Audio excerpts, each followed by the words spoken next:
Assalamualaikum warahmatullahi wabarakatuh.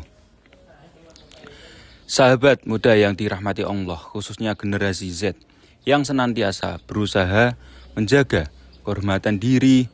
Saat ini kita hidup di era serba digital yang memungkinkan siapa saja mengakses berbagai informasi hanya dalam hitungan detik.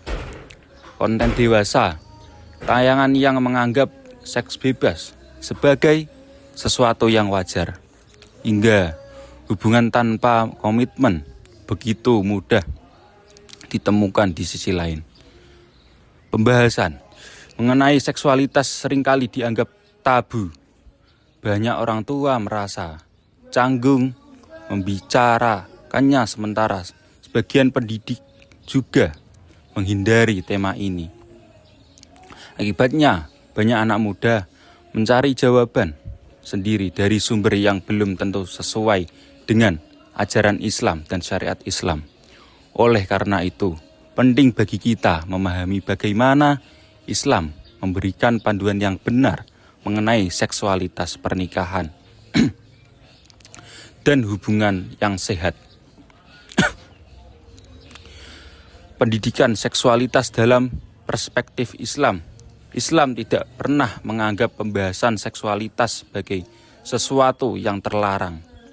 Al-Quran sudah menjelaskan berbagai hal terkait fitrah manusia, seperti haid, mimpi basah, dan hubungan suami istri, dengan cara yang santun dan penuh hikmah.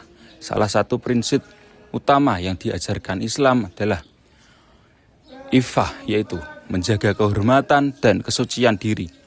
Konsep ini bukan hanya tentang menghindari perbuatan yang dilarang, tetapi juga membangun kekuatan diri untuk menahan hawa nafsu, karena menyadari bahwa tubuh adalah amanah dari Allah Subhanahu wa Ta'ala. Rasulullah bersabda, "Wahai para pemuda, barang siapa di antara kalian telah mampu untuk menikah, maka menikahlah, sebab hal itu lebih dapat menjaga pandangan dan memelihara kehormatan. Namun, jika belum mampu, hendaklah ia berpuasa, karena puasa merupakan perisai baginya." Hadis riwayat Bukhari dan Muslim. Dalam konteks kehidupan modern, Islam mengenalkan konsep ta'aruf sebagai jalan untuk mengenal calon pasangan. Ta'aruf dilakukan dengan niat yang jelas menuju pernikahan, menjaga batas-batas syariat, serta melibatkan keluarga sebagai bentuk tanggung jawab dan kehati-hatian. Selain itu, memahami kesehatan reproduksi juga menjadi bagaimana pentingnya dari upaya menjaga amanah yang Allah titipkan kepada setiap manusia. Selanjutnya yaitu membangun kesetaraan dan penuh keadilan. Salah satu kesalahpahaman yang masih sering terjadi adalah menganggap budaya patriarki sebagai ajaran Islam, padahal Islam mengajarkan hubungan yang lindasi, kasih sayang, penghormatan, dan kerjasama antara suami dan istri. Allah Subhanahu wa Ta'ala berfirman dalam surah Al-Rum ayat 21 bahwa pasangan diciptakan agar manusia memperoleh ketenangan serta dianugerahi rasa cinta dan kasih sayang. Sementara itu dalam surah Al-Baqarah ayat 187, suami dan istri digambarkan sebagai pakaian satu sama lain, yang berarti saling melindungi, menjaga, dan menutupi kekurangan pasangannya. Rasulullah SAW memberikan teladan terbaik dalam kehidupan rumah tangga.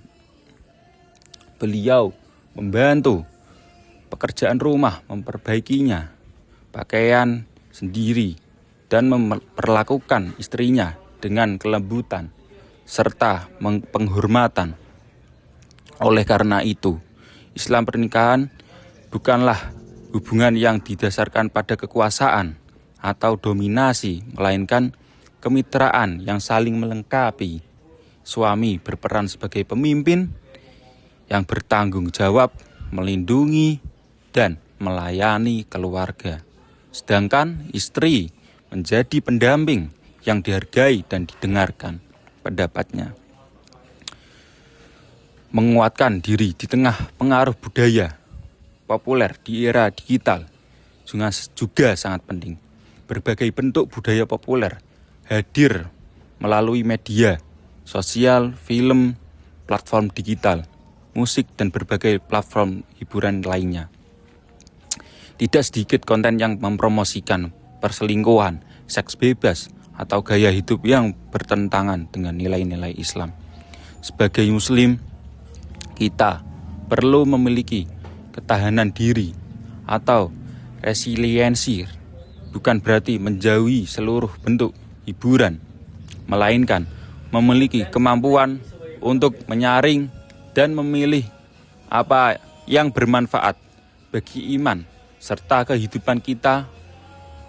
Allah Subhanahu wa Ta'ala berfirman dalam surah Al-Isra ayat 36 agar manusia tidak mengikuti sesuatu yang tidak diketahui kebenarannya, karena pendengaran, penglihatan, dan hati akan diminta pertanggungjawaban.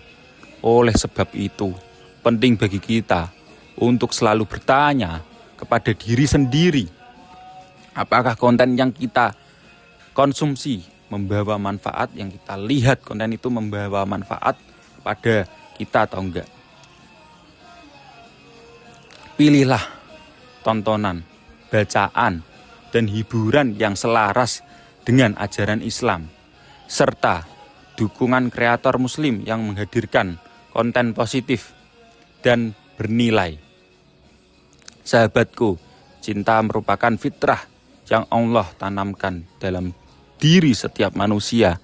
Ketertarikan kepada lawan jenis adalah sesuatu yang wajar. Islam tidak melarang cinta, tetapi mengarahkannya agar tumbuh dalam jalan yang diridhai Allah Subhanahu wa Ta'ala, sehingga membawa kebahagiaan baik di dunia maupun di akhirat. Semoga Allah Subhanahu wa Ta'ala menganugerahkan kepada kita pasangan yang menjadi penyejuk hati, membawa ketenangan dalam kehidupan, dan menjadi teman perjalanan menuju surganya. Amin ya Rabbal Alamin. Wassalamualaikum warahmatullahi wabarakatuh.